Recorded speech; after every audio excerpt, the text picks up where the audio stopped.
നമസ്കാരം. ജോസ് ജോൺ വ്യൂവിലേക്ക് സ്വാഗതം. കഴിഞ്ഞ ദിവസം നമ്മൾ കേട്ട ഒരു വാർത്ത, വാസ്തവത്തിൽ ആരെയും പേടിപ്പിക്കാൻ പോകുന്ന ഒരു വാർത്ത. ഏകദേശം 60-70,000-ഓളം അഭയാർത്ഥികൾ മൊറോക്കോയിൽ നിന്ന് സ്പെയിനിലേക്ക് കടന്നു കയറി എന്നുള്ളതാണ്. ഇത് ഒരു ഡാമൊക്കെ തുറന്നു വിടുന്ന പോലെയാണ്. ഒരു ഡാം തുറന്ന് വിട്ട് ഒരു പ്രദേശം മുഴുവൻ നമുക്ക് നശിപ്പിക്കാൻ കഴിയുന്നത് പോലെ ജനങ്ങളുടെ ഒരു ഡാമിനെ തുറന്നുവിട്ട് മറ്റൊരു രാജ്യത്തേക്ക് പ്രവേശിപ്പിച്ച് അതിനെ കീഴ്പ്പെടുത്താനുള്ള ശ്രമത്തിൻ്റെ ഭാഗമെന്നാണ് പെട്ടെന്ന് കേൾക്കുമ്പോൾ ആർക്കും തോന്നുക. അത് ഭയപ്പെടുത്തുന്ന ഒരു സാഹചര്യമാണ്. അപ്പോൾ ആദ്യം വന്ന റിപ്പോർട്ടുകളൊക്കെ യൂറോപ്പിലേക്ക് ഒരു വലിയ മുസ്ലിം ഇൻവാഷൻ ഉണ്ടാകുന്നു, യൂറോപ്പ് കീഴടക്കാൻ പോകുന്നു, ജനം ആർത്ത് ഇരമ്പി വരുന്ന ഒരു ജനസാഗരം, ആ ജനസാഗരം എൻ്റയർ യൂറോപ്പിനെ വിഴുങ്ങാൻ പോകുന്നു, സ്പെയിനിനെ വിഴുങ്ങാൻ പോകുന്നു. ഇത്തരത്തിലാണ് ആ വാർത്ത ആദ്യം പ്രസൻറ്റ് ചെയ്യപ്പെട്ടത്.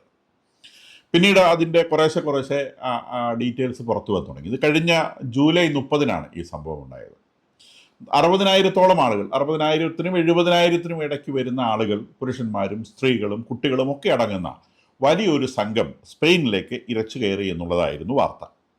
ഇതിൻ്റെ റെസ്പോൺസ് എന്ന നിലയിൽ പെട്ടെന്ന് യൂറോപ്പിലാകമാനം ഒരു വലിയ അലർട്ട് വന്നു. സ്പെയിനിനെ എല്ലാവരും കുറ്റപ്പെടുത്തി. കാരണം സ്പെയിനിൻ്റെ കുടിയേറ്റത്തെ സംബന്ധിച്ചുള്ള റൂൾസൊക്കെ വളരെ ഫീബിൾ റൂൾസാണ്. കുടിയേറ്റക്കാരെ സ്വീകരിക്കത്തക്ക രീതിയിൽ അല്ലെങ്കിൽ അവർക്ക് കടന്നു കയറാൻ പറ്റുന്ന രീതിയിലുള്ള റൂൾസ് സ്പെയിനിലുണ്ട് എന്നാരോപിച്ചുകൊണ്ട് സ്പെയിനിൻ്റെ തൊട്ടടുത്ത രാജ്യങ്ങളായ പോർച്ചുഗീസും ഫ്രഞ്ചും തങ്ങളുടെ അതിർത്തികളൊക്കെ അടയ്ക്കുകയാണ്. നിങ്ങളുടെ രാജ്യത്ത് കടന്നു കയറിയ ഈ അഭയാർത്ഥികളിൽ ഞങ്ങളുടെ രാജ്യത്തെ കൂടി കടക്കണ്ട എന്നുള്ള നിലയിലുള്ള ഒരു പ്രതികരണം അവരുടെ ഭാഗത്തുണ്ടാകുന്നു. യൂറോപ്യൻ യൂണിയൻ്റെ മൊത്തമായിട്ട് യൂറോപ്യൻ യൂണിയനിൽ നിന്ന് വലിയ പ്രതിഷേധമുയരുന്നു. സ്പെയിനിനെതിരെ, കുടിയേറ്റക്കാർക്കെതിരെ കർശനമായ നടപടികൾ സ്വീകരിക്കാത്തത് കൊണ്ട് രാജ്യത്തിന് ഉൾക്കൊള്ളാൻ കഴിയുന്നതിലധികം കുടിയേറ്റക്കാരെ സ്വീകരിക്കുന്നതിനെ സംബന്ധിച്ചൊക്കെ യൂറോപ്പിലെ വിവിധ രാജ്യങ്ങളിൽ നിന്ന്, യൂറോപ്യൻ യൂണിയനിൽ നിന്നൊക്കെ പ്രതിഷേധമുയരുന്നു. കൂടാതെ ഡൊണാൾഡ് ട്രംപ് വളരെ ശക്തമായ ഭാഷയിൽ സ്പെയിനിൻ്റെ പ്രധാനമന്ത്രി പെട്രോ സാഞ്ചസിനോട് അദ്ദേഹം ഒരു ഫെയിലിയർ ആണെന്നും ഇത്തരം കുടിയേറ്റക്കാരെ അനുവദിച്ച് പ്രൊമോട്ട് ചെയ്യുന്ന ഒരാളാണെന്നും ഒക്കെ രീതിയിലുള്ളൊരു പ്രസ്താവന ട്രംപിൻ്റെ ഭാഗത്ത് വരുന്നു. അപ്പം ഈ പെട്രോ സാഞ്ചസ് എന്ന് പറയുന്നത് അദ്ദേഹം ഒരു ലെഫ്റ്റ് വിങ് പോളിറ്റിക്സിൻ്റെ ആളാണ്.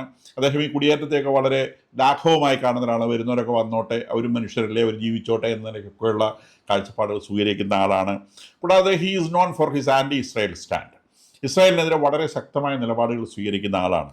ഈ ഗാസയിലെ ഇസ്രായേലിലെ ഹമാസും ഗാസയും തമ്മിലുള്ള ഈ പോരാട്ടത്തിൽ ഒരു പരിധിവരെ ഹമാസിൻ്റെ ഭാഗത്ത് നിൽക്കുന്ന ആളാണ് പെട്രോ സാഞ്ചസ്. യൂറോപ്യൻ പല രാജ്യങ്ങളും ഹമാസിനോട് മയമുള്ള കാഴ്ചപ്പാടുകൾ സ്വീകരിക്കുന്നത് നമുക്കറിയാം. അപ്പോൾ പെട്രോ സാഞ്ചസ് അക്കാര്യത്തിൽ വളരെ മുൻപിലുള്ള ആളാണ്. അപ്പോൾ ആ നിലയിലും ട്രംപിൻ്റെ പ്രതികരണത്തിലെ ആ ഹാർഷ്നെസ് ഒരുപക്ഷെ അതുമായി ബന്ധപ്പെട്ടും നിൽക്കുന്നുണ്ടാവാം. ഇനി നമ്മുടെ ഈ സംഗതിയെക്കുറിച്ച് ചിന്തിക്കുമ്പോൾ നമ്മൾ മനസ്സിലാക്കേണ്ട ഒരു കാര്യം, സ്പെയിനും മൊറോക്കോയും ഈ ജിബ്രാൾട്ടർ കടലിടുക്കിൻ്റെ രണ്ട് ഭാഗത്ത് നിൽക്കുന്ന രാജ്യങ്ങളാണ്. ജിബ്രാൾട്ടർ കടലിടുക്ക് എന്ന് പറയുന്നത് അറ്റ്ലാന്റിക്കിനെയും മെഡിറ്ററേനിയനും തമ്മിൽ ലിങ്ക് ചെയ്യുന്ന വളരെ പ്രധാനപ്പെട്ട ഒരു കടലിടുക്കാണ്.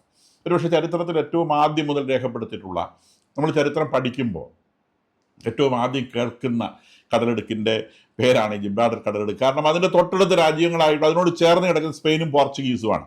ഈ സ്പെയിനും പോർച്ചുഗലും രാജ്യങ്ങളിൽ നിന്നാണ് പ്രധാനമായിട്ടും ആദ്യം കോളനൈസേഷന് വേണ്ടി ആളുകൾ പുറത്തേക്ക് വരുന്നത്. അപ്പം അങ്ങനെ സ്പെയിനിൻ്റെ ആളുകൾ പോയിട്ടാണ് അമേരിക്ക കണ്ടുപിടിക്കുന്നത്, പോർച്ചുഗീസ് എന്നുള്ളവർ വന്നിട്ടാണ് ഇന്ത്യ കണ്ടുപിടിക്കുന്നത്. അപ്പം അവർ അന്ന് മുതലേ ഈ കോളനിവൽക്കരണം എന്ന് പറഞ്ഞ പരിപാടി അന്ന് മുതലേ ആരംഭിച്ചതാണ്. ഇത് 14-15 നൂറ്റാണ്ടിലാണ് ഇവരിത് പ്രധാനമായിട്ട് ആരംഭിക്കുന്നത്, 15 നൂറ്റാണ്ടിൻ്റെ അവസാന ഭാഗത്തോടെ. അപ്പോൾ ഇവർ ലോകം മുഴുവൻ, ഇത് കടലിലേക്ക് നീങ്ങി നിൽക്കുന്ന അല്ലെങ്കിൽ നീണ്ടു നിൽക്കുന്ന രാജ്യങ്ങളാണ്. അപ്പോൾ അവർ ഈ ജിബ്രാൾട്ടർ കടലിടുക്ക് എന്ന് പറയുന്ന മെഡിറ്ററേനിയനിലേക്ക് പോകുന്ന അല്ലെങ്കിൽ അറ്റ്ലാന്റിക്കിലേക്ക് പോകുന്ന ആ വഴി വക്കിൽ താമസിക്കുന്നവരാണ്. ഇവർ ഈ വഴിയിൽ നിന്ന് കടലിലേക്ക് ചാടി ലോകം മുഴുവൻ സഞ്ചരിച്ച് ഈ ലോകത്തിലെ രാജ്യങ്ങളിൽ കോളനികൾ സൃഷ്ടിച്ചിരുന്ന രാജ്യങ്ങളാണ്. പിന്നീടാണ് ബ്രിട്ടൻ ഇതിലേക്ക് വരുന്നത്. ഏകദേശം ഒരു 10-100 വർഷത്തോളം കഴിഞ്ഞിട്ടാണ് ബ്രിട്ടൻ ഈ പരിപാടി സ്റ്റാർട്ട് ചെയ്യുന്നത്.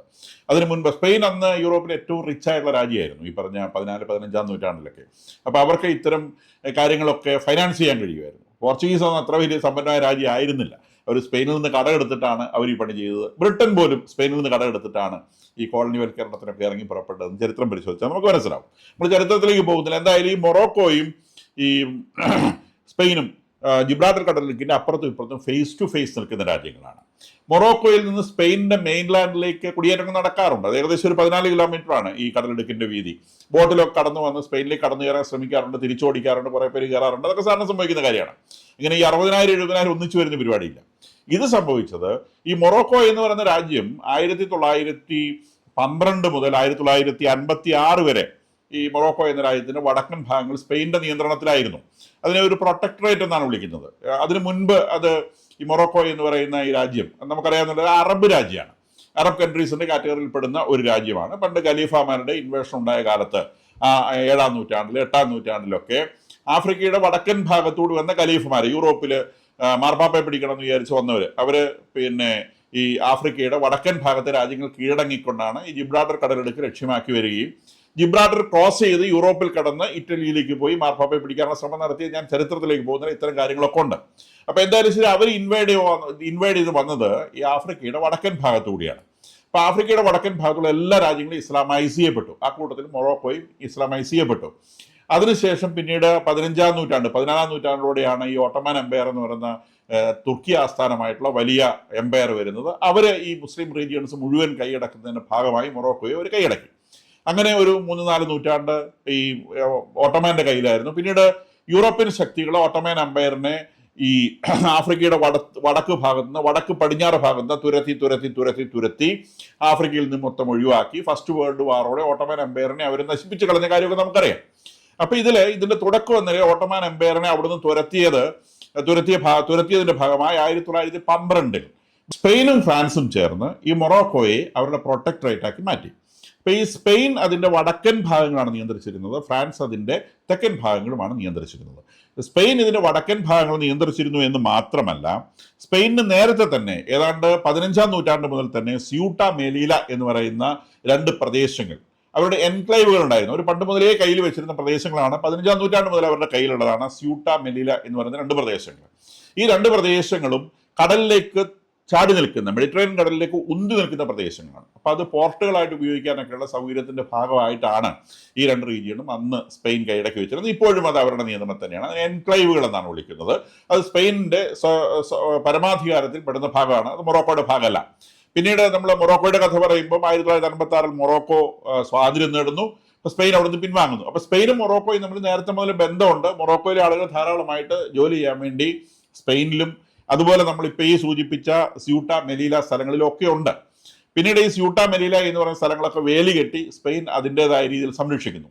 ഇപ്പോൾ ഈ വലിയ കുടിയേറ്റം അല്ലെങ്കിൽ വലിയ തോതിലുള്ള ആളുകളുടെ പ്രവേശനം ഉണ്ടായിട്ടുള്ളത് ഈ സ്യൂട്ട എന്ന് പറയുന്ന റീജിയനിലേക്കാണ്. അപ്പൊ സ്യൂട്ട എന്ന് പറയുന്ന റീജിയനിൽ ആകെ 80,000 പേരേ ഉള്ളൂ. ആ 80,000 പേരുടെ റീജിയനിലേക്കാണ് ഈ 60-70,000 പേര് ഇടിച്ചു കയറിയത് എന്ന് മനസ്സിലാക്കണം. അപ്പോൾ ആ ഒരു പ്രദേശത്തിന്റെ ചെറിയൊരു പ്രദേശമാണ്. ആ ഒരു പ്രദേശത്തിന്റെ ഒരു ശ്വാസം മുട്ടൽ നമുക്ക് ഊഹിക്കാവുന്നേ ഉള്ളൂ. അപ്പൊ നമ്മൾ തിരിച്ചറിയേണ്ടത് സ്പെയിനിന്റെ യൂറോപ്പിലുള്ള മെയിൻലാൻഡിലേക്കല്ല ഈ കുടിയേറ്റം സംഭവിച്ചിട്ടുള്ളത്. ഇത് സ്പെയിനിന്റെ ആഫ്രിക്കയിലുള്ള ഈ മൊറോക്കോയോട് ചേർന്ന് കിടക്കുന്ന ആഫ്രിക്കൻ ഭൂഖണ്ഡത്തിലുള്ള 2 എൻക്ലേവുകളിൽ സ്യൂട്ട മെലീല എന്നിങ്ങനെ 2 എൻക്ലേവുകളുണ്ട്. ആ 2 എൻക്ലേവുകൾ ഒരു എൻക്ലേവായ സ്യൂട്ടയിലേക്കാണ് ഈ വലിയ കടന്നുകയറ്റം ഉണ്ടായിട്ടുള്ളത്. മെലീലയിലേക്ക് ചെറിയ തോതിലുള്ള ശ്രമം ഉണ്ടായി, പക്ഷേ സ്യൂട്ടയിലേക്കാണ് ഈ വൻ തോതിലുള്ള ശ്രമം ഉണ്ടായതെന്ന് നമ്മൾ തിരിച്ചറിയണം. അപ്പൊ നമ്മൾ ഏകദേശം ഇതിന്റെ ഒരു ധാരണ പിടികിട്ടിയെന്ന് മനസ്സിലാക്കുന്നു. ഞാൻ പറഞ്ഞു, ഇത് പ്രൊട്ടക്ടറേറ്റ് ആയിരുന്നു. പ്രൊട്ടക്ടറേറ്റ് എന്ന് പറഞ്ഞാൽ കോളനി അല്ല. പ്രൊട്ടക്ടറേറ്റ് എന്ന് പറഞ്ഞു കഴിഞ്ഞാൽ അത് ഫസ്റ്റ് വേൾഡ് വാറിനോട് അടുപ്പിച്ചാണ് ഈ യൂറോപ്യൻ രാജ്യങ്ങൾ പ്രൊട്ടക്ടറേറ്റിന്റെ പരിപാടി തുടങ്ങിയത്. പ്രൊട്ടക്ടറേറ്റ് എന്ന് പറഞ്ഞാൽ തദ്ദേശീയമായ ഗവൺമെന്റുകളെ തുടരാൻ അനുവദിക്കുമെങ്കിലും അതിന്റെ ഒരു മേൽക്കോയ്മ ഈ കൺസേൺഡ് രാജ്യത്തുണ്ടാവും. അപ്പൊ മൊറോക്കോയിലെ തദ്ദേശീയമായ ഒരു ഭരണം ഉണ്ടാവും, ഒരു രാജഭരണം ഉണ്ടായിരുന്നു, അതിപ്പോഴും തുടരുന്നുണ്ട്. ആ രാജഭരണത്തിന് മേലെ അന്ന് സ്പെയിനിന് പ്രൊട്ടക്ടറേറ്റ് ആയിരിക്കുന്ന കാലത്ത് സ്പെയിനിന് ഏകദേശം ഒരു പരിപൂർണ നിയന്ത്രണം ഉണ്ടായിരുന്നു. ഇത് പലസ്തീനയൊക്കെ സംബന്ധിച്ച് അന്ന് ബ്രിട്ടൻ ഉണ്ടായിരുന്ന പാലസ്തീന റീജിയൻ ബ്രിട്ടന്റെ പ്രൊട്ടക്ടറേറ്റ് ആയിരുന്നു എന്നൊക്കെ നമ്മൾ ആ ചരിത്രത്തിന്റെ ഭാഗമായിട്ട് പറഞ്ഞത് എല്ലാവരും ഓർക്കുന്നുണ്ടാവും എന്ന് ഞാൻ വിചാരിക്കുന്നു. ഇനി എന്തുകൊണ്ട് ഇത്തരത്തിലുള്ള ഇൻവേഷൻ സംഭവിച്ചു എന്നതിനെ സംബന്ധിച്ച് പല സിദ്ധാന്തങ്ങളുണ്ട്. അതിൽ ഏറ്റവും പ്രമുഖമായ സിദ്ധാന്തം ഇതൊരു മുസ്ലിം ഇൻവേഷൻ ആണ്, ഒരു ഇസ്ലാമിക് ഇൻവേഷൻ ആണ് എന്നുള്ളതാണ്. അതായത് 60,000-70,000 ആളുകൾ ഒന്നിച്ച് ഈ പ്രദേശത്തേക്ക് ചാടി കയറി എന്നുള്ളത് പെട്ടെന്ന് സംഭവിക്കുന്ന ഒരു കാര്യമല്ല. അത് ഒരു ഓർഗനൈസ്ഡ് സംഗതിയാണ്. ഒറ്റ ഡേറ്റിൽ ജൂലൈ 30 എന്ന് പറയുന്ന ഒറ്റ ദിവസം ഇത്രയധികം ആളുകൾ ഒന്നിച്ച് വിവിധ ഭാഗങ്ങളിലൂടെ ഈ സ്യൂട്ടയിലേക്ക് പ്രവേശിക്കണമെങ്കിൽ അതിനൊരു ഓർഗനൈസ്ഡ് രീതിയുണ്ട്. അപ്പൊ അവർ ചെയ്ത രീതി എന്താണെന്ന് വെച്ചാൽ, ഈ സ്യൂട്ട എന്ന് പറയുന്ന രാജ്യത്തിന്റെ തുടക്കത്തിലുള്ളത് ഒരു മൗണ്ടനാണ്. അതിനെ മോണ്ട് അനിയറ എന്നാണ് ആ മൗണ്ടന് പറയുന്നത്. അപ്പം ഈ മൊറോക്കോയിലെ മെയിൻ ലാൻഡിൽ നിന്ന് സ്യൂട്ട ഇങ്ങനെ കടലിലേക്ക് നീണ്ടു നിൽക്കുന്ന ഒരു പ്രദേശമാണ്. ഒരു കുഞ്ഞ് വാല് പോലെ കൂട്ടിയാൽ മതി. മെയിൻ ലാൻഡ് മൊറോക്കോയാണ്. അപ്പൊ മൊറോക്കോയിൽ നിന്ന് വരുന്ന ആളുകൾ സ്പെയിനിലേക്ക്, ഈ പറയുന്ന സ്പെയിനിന്റെ ഈ സ്യൂട്ടയിലേക്ക് പ്രവേശിക്കാതിരിക്കാൻ വേണ്ടി വേലി കെട്ടിയിട്ടുണ്ട്, നോമാൻസ് ലാൻഡ് ഉണ്ട്, അങ്ങനെ പല കാര്യങ്ങളുണ്ട്. അപ്പൊ അവിടെ ഇത്തരത്തിലൊരു വലിയ ഇൻവേഷൻ ഒന്നും പ്രതീക്ഷിക്കുന്നില്ല. ഇപ്പൊ നോർമൽ ആയിട്ടുള്ള ഗാർഡൊക്കെ അവിടെ ഉണ്ട്. മൊറോക്കൻ സൈഡിൽ ഗാർഡുണ്ട്, പിന്നീട് സ്പെയിനിന്റെ സൈഡിൽ ഗാർഡുണ്ട്, നടുക്ക് നോമാൻസ് ലാൻഡ് ഉണ്ട്. അപ്പൊ ഇതില് അത് കൂടാതെ ഈ രണ്ട് കടലിന്റെ ചുറ്റിക്ക്, സ്യൂട്ട മുഴുവൻ ചുറ്റും കടലാണ് കിടക്കുന്നത്. ആ കടൽ ഇങ്ങനെ നീണ്ട് മൊറോക്കോയുടെ ഭാഗത്തേക്ക് പോകുന്നുണ്ട്. അപ്പൊ മൊറോക്കോയുടെ ബീച്ചിലൂടെ നടന്നിട്ട് ഈ പറയുന്ന സ്യൂട്ടയിലേക്ക് എത്താൻ പറ്റും. ചിലയിടത്തൊക്കെ കടൽ ഇങ്ങനെ കയറി കിടക്കുന്നുണ്ട്. അപ്പൊ അത് നീന്തി കടന്ന് അങ്ങനെ വേണമെങ്കിൽ വരാം. ഇനി ലാൻഡിലൂടെ കടക്കുകയാണെങ്കിൽ ലാൻഡിലൂടെ കടക്കാൻ ആദ്യം വരുന്നത് ഈ പർവ്വതത്തിന്റെ ചുവട്ടിലേക്ക് വരിക. ദറ്റ് ഈസ് മോണ്ടെ അനിയറ എന്ന് പറയുന്ന ഒരു വലിയ പർവ്വതമാണ്. ആ പർവ്വതത്തിന്റെ അടിവാരത്തിലൂടെ സഞ്ചരിക്കാം. അത് ബീച്ചിനോട് ചേർന്നുള്ള പർവ്വതത്തിന്റെ അടിവാരത്തിലൂടെ നടന്ന് സഞ്ചരിക്കാം. അപ്പൊ ഈ രീതിയിലൊക്കെയാണ് ഇതിനകത്തേക്ക് പ്രവേശിക്കുന്നത്. അപ്പൊ ഈ ജനം മുഴുവനോട് വന്നപ്പോൾ ഇവർ പ്രവേശിക്കാൻ ശ്രമിച്ചത് ഈ സ്ത്രീകളും കുട്ടികളും എല്ലാം കൂടെ കൂടി വലിയൊരു സംഘം വന്നിട്ട് ഈ ഗാർഡ് നിൽക്കുന്ന ആളുകളെ അങ്ങോട്ട് ഓവർ പവർ ചെയ്തു. വലിയൊരു നമ്പറാണ്. അതിൽ സ്ത്രീകളും കുട്ടികളെല്ലാം കൂടെ ഇവരെ അങ്ങോട്ട് തള്ളി മാറ്റി ഓടിച്ചാണ്. ഇപ്പൊ സ്ത്രീകളും കുട്ടികളായിട്ട് സ്വാഭാവികമായിട്ട് വെടിവെക്കാൻ പറ്റില്ല. അപ്പൊ മൊറോക്കൻ സൈഡിൽ നിന്ന് ഈ ആളുകൾക്ക് ഒരു പ്രൊമോഷൻ കിട്ടി, നിങ്ങൾ പൊയ്ക്കോ എന്ന് പറഞ്ഞ് അയച്ചു എന്നാണ് പറയപ്പെടുന്നത്. പുരുഷന്മാരൊക്കെ കടലിലൂടെ നീന്തിയാണ് വന്നത്. അതിനൊരു കാരണം എന്താണെന്ന് വെച്ചാൽ ഈ കഴിഞ്ഞ നാളുകളിൽ സ്പെയിനിൽ ഒരു കോടതി വിധി ഉണ്ടായിരുന്നു. അതായത് കുടിയേറ്റക്കാർ കൊണ്ടുള്ള ശല്യം എല്ലാ യൂറോപ്യൻ രാജ്യങ്ങളിലും ഉണ്ട്. പ്രത്യേകിച്ചും ഇസ്ലാമിസ്റ്റുകളുടെ ഒരു ഇൻവേഷൻ ഉണ്ട്. അതുകൊണ്ട് എല്ലാ രാജ്യങ്ങളും ഇക്കാര്യത്തിൽ വിജിലന്റ് ആണ്. റൈറ്റ് വിങ് പൊളിറ്റിക്സ് ഉള്ള ആളുകൾ വല്ലാതെ ഒച്ചയുണ്ടാക്കുന്നുണ്ട്, ഇത്തരം ആളുകളെല്ലാം തിരിച്ചയക്കണം എന്ന് പറഞ്ഞുകൊണ്ട്. അപ്പൊ ഇതുമൊക്കെ ആയിട്ട് ബന്ധപ്പെട്ട് സ്പെയിനിൽ വന്ന ഒരു കേസ്, സ്പെയിനിലെ സുപ്രീം കോടതിയിൽ വന്ന ഒരു കേസിന്റെ വിധിയുടെ ഭാഗമായിട്ട് സുപ്രീം കോടതി പറഞ്ഞു, ഈ കടലിൽ കൂടെ നീന്തി വരുന്ന ആളുകളെ കടലിലോട്ട് തന്നെ തള്ളിയിടരുത്, അവരെ കരയിൽ പ്രവേശിക്കാൻ സമ്മതിക്കണം, അതിനുശേഷം അവരെ വിശദമായി ചോദ്യം ചെയ്തിട്ട് തിരിച്ചയച്ചാൽ മതി എന്നുള്ള ഒരു റൂളിംഗ് ഉണ്ടായിരുന്നു. അപ്പൊ ഇതിനെ ഈ മൊറോക്കോയിലുള്ള ആരോ ഇതിനെ ഇന്റർപ്രറ്റ് ചെയ്തത് കടലിലൂടെ നീന്തി വരുന്ന ആളുകൾക്ക് സ്പെയിനിൽ പ്രവേശിക്കാം, അവർക്കവിടെ സിറ്റിസൺഷിപ്പ് കിട്ടും, അവർക്ക് അവിടെ പൗരത്വം കിട്ടും എന്ന നിലയിലുള്ള ഒരു ഇന്റർപ്രിട്ടേഷൻ മൊറോക്കൻ സൈഡിലുള്ള ആരോ ഉണ്ടാക്കിയെടുക്കുന്നു. അങ്ങനെ അവരത് ഉണ്ടാക്കിയെടുത്തിട്ട് അവർ സോഷ്യൽ മീഡിയയിലൂടെ സ്പ്രെഡ് ചെയ്യുന്നു.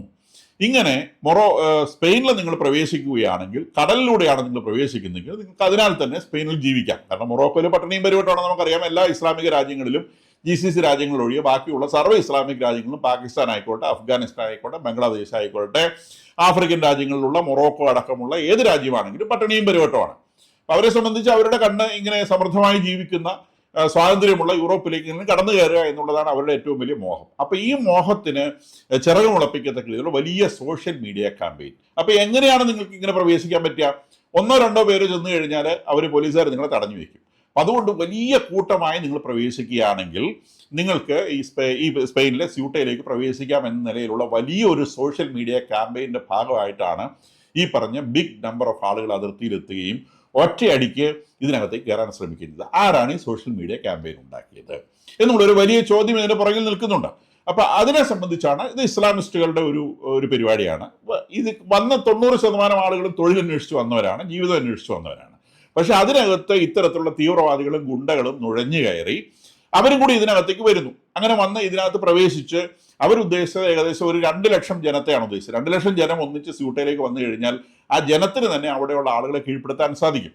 ഈ വന്ന ആളുകളുടെ കൂട്ടത്തിൽ തന്നെ പലരും വീട് പൊളിക്കാനും, വീട് പൊളിച്ചകത്ത് കയറാനും, അതുപോലെ കടകൾ പിടിച്ചെടുക്കാനൊക്കെ ശ്രമിച്ചിരുന്നു. സാധാരണക്കാരല്ല, ഇവരുടെ കൂടെ വന്ന മിസ്ക്രിയൻസ് അഥവാ ഗുണ്ടകളാണ്, തീവ്രവാദികളാണ്. അപ്പൊ ഈ സാധാരണ ആളുകൾ ഇവിടെ വന്നപ്പോൾ ഇത്രയും അധികം ആളുകൾ കയറി വന്നു. ഇതിനെല്ലാം തിരിച്ചയക്കാൻ അവർ വിചാരിച്ച പോലെ റിസപ്ഷൻ അവർക്ക് കിട്ടിയില്ല. അതുകൊണ്ട് തന്നെ 50,000-ഓളം ആളുകൾ അടുത്ത ദിവസങ്ങളിൽ തന്നെ കരയിലൂടെ സർക്കാർ തിരിച്ചയച്ചപ്പോൾ ആ വഴിക്ക് തന്നെ പോവുകയും ചെയ്തു. ഒരു 10,000-10,000 ആളുകൾ ഇനി അവിടെ ബാക്കിയുണ്ടെന്നാണ് വിചാരിക്കുന്നത്.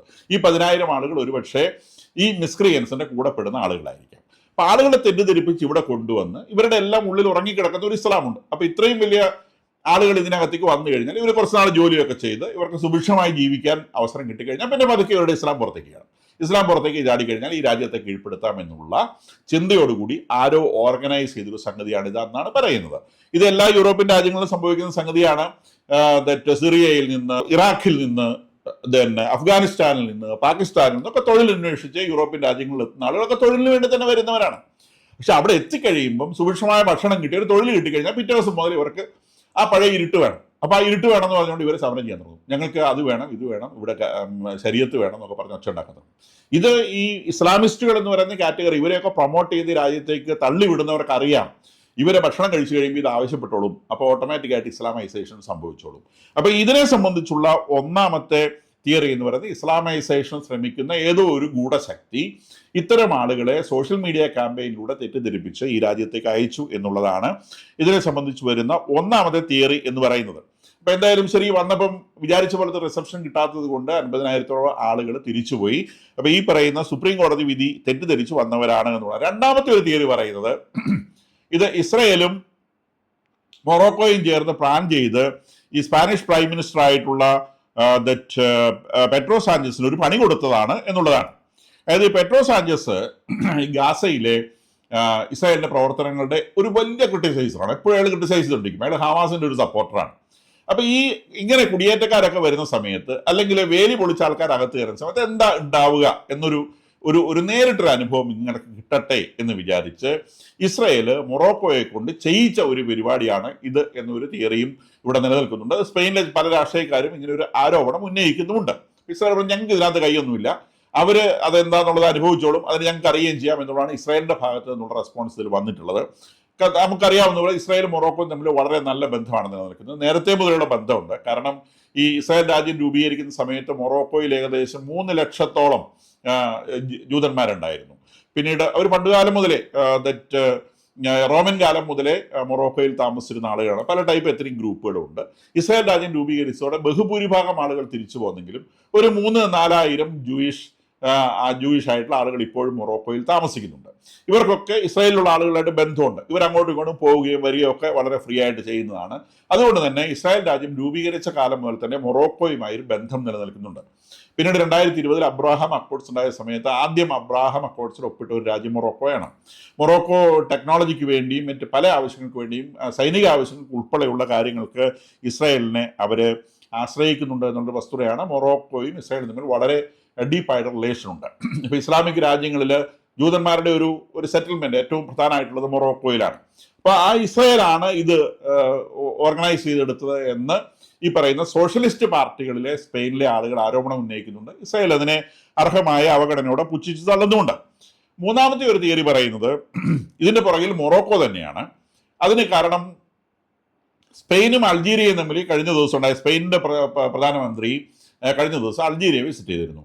ഈ മൊറോക്കോയും അൾജീരിയയും അടുത്തടുത്ത രാജ്യങ്ങളാണ്. ഇവർ തമ്മിൽ വലിയ മത്സരത്തിലാണ്. ഇവർ തമ്മിൽ ഡിപ്ലോമാറ്റിക് റിലേഷൻ പോലുമില്ല. അടുത്തടുത്ത രാജ്യങ്ങളാണെങ്കിൽ പോലും ഇവർ തമ്മിൽ ഡിപ്ലോമാറ്റിക് റിലേഷൻ പോലുമില്ല. അത് പ്രധാനമായിട്ടും വെസ്റ്റേൺ സഹാറ എന്ന് പറയുന്ന സ്പാനിഷ് സഹാറ എന്ന് പറയുന്ന ഒരു മരുപ്രദേശവുമായി ബന്ധപ്പെട്ടാണ്. ഇത് അൾജീരിയയോട് ചേർന്ന് കിടക്കുന്ന അൾജീരിയയുടെ പടിഞ്ഞാറ് ഭാഗത്ത് കിടക്കുന്ന മരുപ്രദേശമാണ്. അതുപോലെ അൾജീരിയയുടെ പ്രധാന ഭാഗങ്ങളൊക്കെ മരുഭൂമിയാണെന്ന് നമുക്കറിയാം. അതിനോട് ചേർന്ന് കിടക്കുന്ന മരുപ്രദേശമാണ് ഈ വെസ്റ്റേൺ സഹാറ എന്ന് പറയുന്നത്. അതുപോലെ അത് മൊറോക്കോയുടെ തെക്ക് ഭാഗത്താണ് വരിക, മൊറോക്കോയുടെ തെക്ക് ഭാഗത്ത്. അപ്പോൾ മൊറോക്കോ ഈ വെസ്റ്റേൺ സഹാറയിൽ അത് അവരുടേതാണ് എന്നാണ് അവർ അവകാശപ്പെടുന്നത്. 1975 വരെ അത് സ്പെയിനിന്റെ നിയന്ത്രണത്തിലായിരുന്നു. അതുകൊണ്ട് അതിനെ സ്പാനിഷ് സഹാറ എന്ന് പറയും. അതിനകത്ത് ഒരുപാട് മനുഷ്യരൊന്നുമില്ല. ഒരു 7 ലക്ഷത്തോളം ആളുകളാണ് ഈ പ്രദേശത്ത് അധിവസിക്കുന്ന വലിയ ഒരു റീജിയനാണ്. അപ്പോൾ ആ റീജിയന്റെ പ്രത്യേകത വെച്ചാൽ അത് അവിടെ അൺഎക്സ്കവേറ്റഡ് ആയിട്ടുള്ള ഓയിലും ഗ്യാസും ഉണ്ട് എന്നാണ് വിചാരിക്കപ്പെടുന്നത്, കണ്ടുപിടിക്കപ്പെടാത്ത സോഴ്സുകൾ. കൂടാതെ ഇപ്പോൾ തന്നെ അത് എക്സ്ട്രീംലി ഫോസ്ഫറസ് റിച്ച് ആണ്, അയൺ ഓർ റിച്ച് ആണ്. കൂടാതെ ഫിഷറീസിൽ വളരെ ഇമ്പോർട്ടൻസ് ഉള്ള പ്രദേശമാണ്.